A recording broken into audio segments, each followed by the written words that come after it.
What would you do if an idea related to your job comes to you while you are working? If you have such an idea that you solely came up with while you are working, does the patent belong to your company?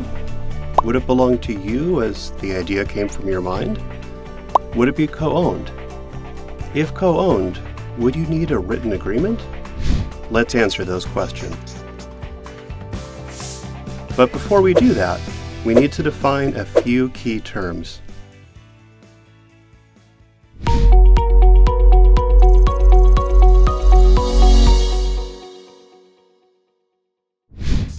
What is the difference between an inventor, an applicant, and a patentee? An inventor is a person who creates a new product or technology from an idea, and normally has the right to acquire a patent.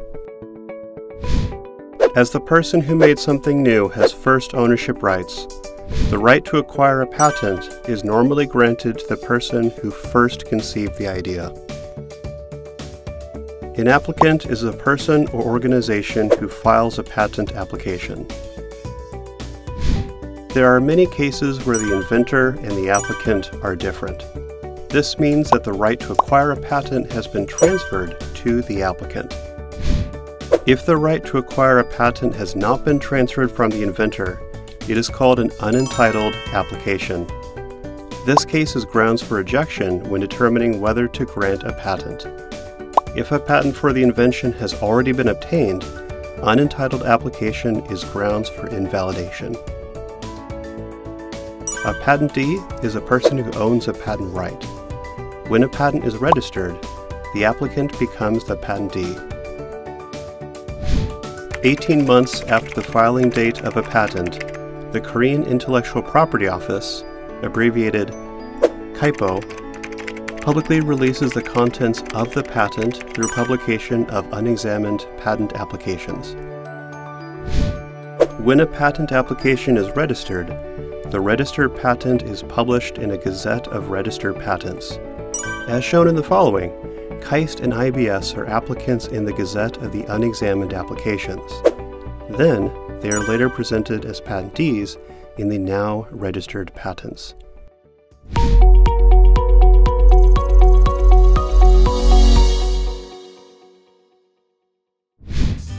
With that background information in mind, let's return to the questions concerning employee inventions.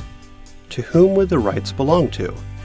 If an employee invents something by their sole abilities in the course of conducting their job, who owns the rights?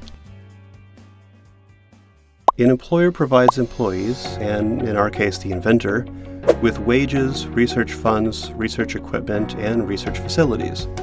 If an invention is viewed as coming from what the employer has provided, the rights belong to the employer. The intent of the employee invention system is to incentivize employees. After all, it is a system which reasonably allocates profits between employer and employee. Proper compensation for employee inventions emboldens researchers and fosters the future creation of exceptional inventions. By having the inventor also receive benefits from the rights, the employer also benefits, creating a virtuous cycle where more funds can be invested in research and development and more compensation is given to employees. In order to achieve the intent of the employee invention system, the Invention Promotion Act defines it as 3 core systems. First, by clearly defining the requirements for an employee invention, the Act prevents any invention unrelated to the employee's work duties from being assigned to the employer. Second, in order to smoothly assign the rights to the employer, the Act defines the employee's duty to report the employee invention. Additionally, contracts or working regulations stipulate assignment of the rights of invention to the employer who receives the report. Third, the Act secures employee incentives. Now, let's go over the 3 core systems in detail. Article 2 of the Invention Promotion Act provides legal protection and clearly defines the requirements for an employee invention.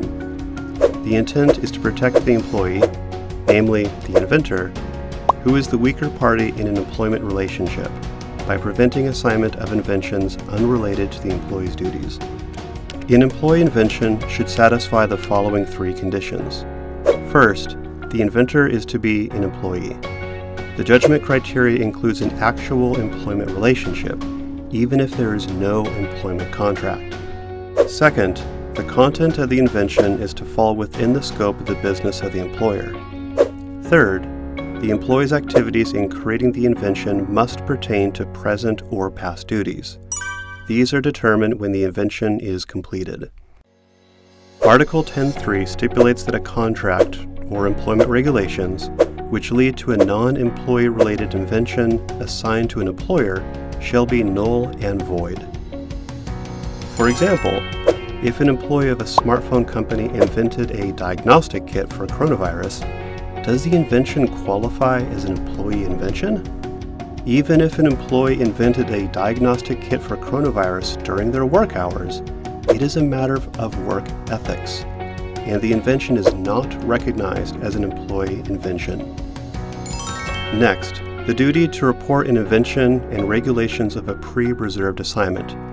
Article 12 of the Invention Promotion Act includes a provision stipulating notification to the employer without delay upon completion of an employee invention. A provision of pre-reserved assignment is that an employer and employee make a contract in advance, which stipulates that when an employee completes an employee invention, the employer is to obtain the right to acquire a patent or a patent right, and the employer obtains the employee invention. Even though the right to acquire a patent belongs to the inventor, in principle, by preparing a provision of pre-reserved assignment, an employer can effectively obtain the right related to the employee invention. Provision of pre-reserved assignment is set in an employment contract, rules on employee invention, a declaration of an involved researcher, or others. In other words, an individual employed by IBS should follow the provisions stipulated in Article 13 of the employment contract, as well as the provision of pre-reserved assignment stipulated in Article 5 of Employee Invention Regulations. As for researchers participating in an IBS project, Article 6 of the Operation Rules stipulates that the leader of a research center should receive a declaration having a provision of pre-reserved assignment and submit this to the president of IBS. Next, inventors receive incentives from an employee invention. Article 15.1 of the Invention Promotion Act stipulates an employee's right to be compensated. Paragraph 2 stipulates the necessity to prepare written compensation regulations concerning the criteria for determining the type and amount of compensation. In particular, the Enforcement Decree of the Technology Transfer and Commercialization Promotion Act has a provision stipulating to pay at least 50% of the royalties to the researchers. For example, if royalties reach 1 billion Korean won, 500 million, which is 50% of the royalties, are to be given to the researchers. This is also clearly stipulated in the guidelines for IBS technology transfer. What are the respective rights and duties of an inventor and employer? An inventor has a right to acquire a patent and to receive fair compensation when pre-reserved assignment of employee invention is made. Also, an inventor has a right for their name to be published as the inventor in the patent. An inventor has the duty to report to the employer concerning completion of an employee invention, and to maintain confidentiality until a patent application is filed. An employer has a royalty-free license, even though there is no pre-reserved assignment of employee invention. An employer has the duty to notify an employee when an invention is to be assigned, and to give fair compensation for an employee invention of pre-reserved assignment.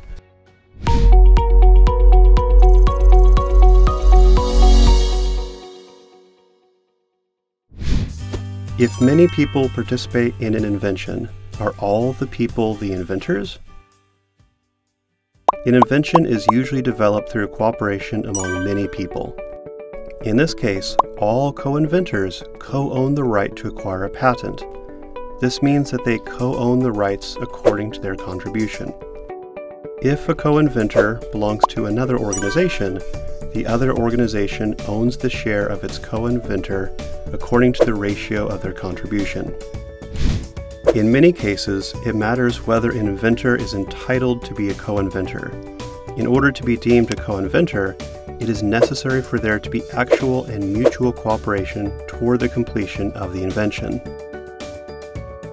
An inventor is recognized as a co-inventor when they contribute to the creation of a technological idea by suggesting, adding, or supplementing concrete ideas in order to solve a technical problem of the invention, or if they provide concrete ways and methods in order to achieve the result of the invention, or if they enable the invention to occur through solid advice or guidance. On the other hand, someone would not be recognized as a co-inventor if they merely support or entrust completion of an invention, generally manages the researchers, arranges data or executes experiments only under the researcher's instructions, or provides funds or facilities. What is the difference between the co-author of published research and the co-inventor of a patent application? In case of writings, such as a journal publication, it is important to contribute to the actual creation of the document. In a publication, the order of first author and corresponding authors is important. Whereas in a patent, because the incentives are divided according to the contribution ratio when reporting an employee invention, the contribution ratio is important. As an application document has no section to record contributions, the inventor listed first in a patent application would be recognized as the chief inventor, even if they have an equal share. Let's stop for a moment. What if the inventor of a patent application and the author of the corresponding publication are different? Then who is the copyright holder of the publication? Let's look at an example that was published in Science. When publication of the research output is approved, the publisher sends a document requesting assignment of the copyright. In general, the corresponding author signs the document as a representative and sends this to the publisher. For a researcher, this is truly a happy moment. For example, the Center for RNA Research published an outcome related to coronavirus. Because this was during the pandemic, it was published on the cover of the journal. As stated in the journal, the copyright belongs to the authors. Then, the published outcome shows the copyright has been assigned to Elsevier. Let's explore this in more detail. The applicant in a patent corresponds to the organization to which the researcher is affiliated, as stated in the journal. For campus centers and extramural centers, how should they declare the organization to which an inventor is affiliated? The answer is stipulated in a written agreement relating to operation and support of the research center.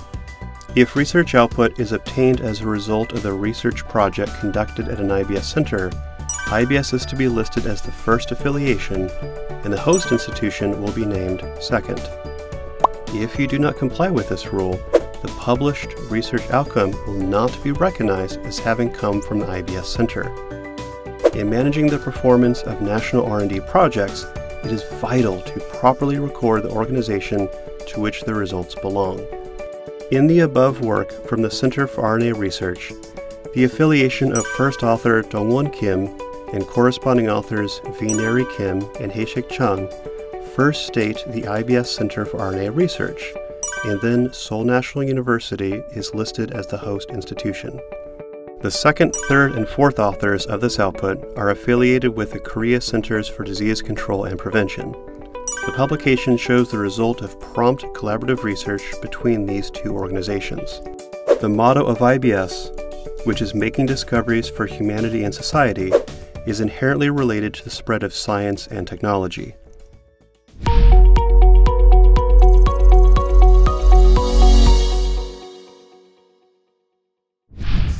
How should you respond when an issue or problem occurs regarding employee invention? It is an issue if an IBS researcher files an application in the name of another entity, i.e., not IBS. Even though it does not matter if the invention is not an employee invention, it may be professional malpractice if the invention is an employee invention. When a co-invention has been made with a researcher of another organization, it is natural to co-own the rights according to the contribution ratio to the invention. However, you should be proactive in stopping the possibility of a dispute or any potential repercussions by making a written agreement stating the collaboration before creating the co-invention. In other words, the ownership of the research results needs to be stipulated in a written agreement. Also, a contract stating the joint application should be made before filing a patent application. We need to be careful of when a research output and patent application belong to different organizations. When a collaborative research paper is published and a patent application is filed only in one party's name, it is necessary to stop the possibility of a later dispute or other repercussions by clearly defining the functions in the acknowledgement of a research notebook. Last, when reporting an invention after resignation, the invention belongs to the organization to which the former researcher was affiliated when the invention was completed. If it is not clear to which organization an employee invention belongs, it is advisable to file an application after discussion with the innovation team. Where should the invention be published first? In a research journal or in a patent application? When something is first published in a research journal, the invention is publicly known and thus loses novelty. A patent application should be filed prior to publishing in a journal, even if the journal is the same entity entitled to the rights of the patent. If a third party, who has no confidentiality obligation, hears about something within a seminar held at an IBS center or at an IBS conference, as shown here, the invention is regarded as a known invention. In particular, inventions published on arXiv, bioRxiv, and ChemArXiv are recognized as published inventions under the Patent Act. If research has been accepted to a journal and will therefore be published, and you believe a patent application might be necessary, please contact the innovation team immediately. Despite exemptions for loss of novelty when a patent application is filed within 1 year from the date of publication, if the invention is published by the entity entitled to have a right to acquire a patent, the countries which approve the system are only the Republic of Korea, United States of America, and Japan. When filing a joint application with a host institution, how should the patent application be managed and costs shared? Written contracts of operational support of IBS research centers stipulate shares of intellectual properties, management of applications, and cost sharing between IBS and a host institution. As shown in the table, in cases of inventions originating from IBS HQ centers or campus centers, patents are managed by the innovation team, and patent-related costs are paid from an IBS expense account. For campus centers, share between IBS and the university is 50-50. For extramural centers, the University Industry Collaboration Foundation of a host institution owns a 60% patent management right and share. Costs related to patents are paid by the invited organization and are paid from the account of support funds of the host institution according to a contract. Let's stop here for a moment.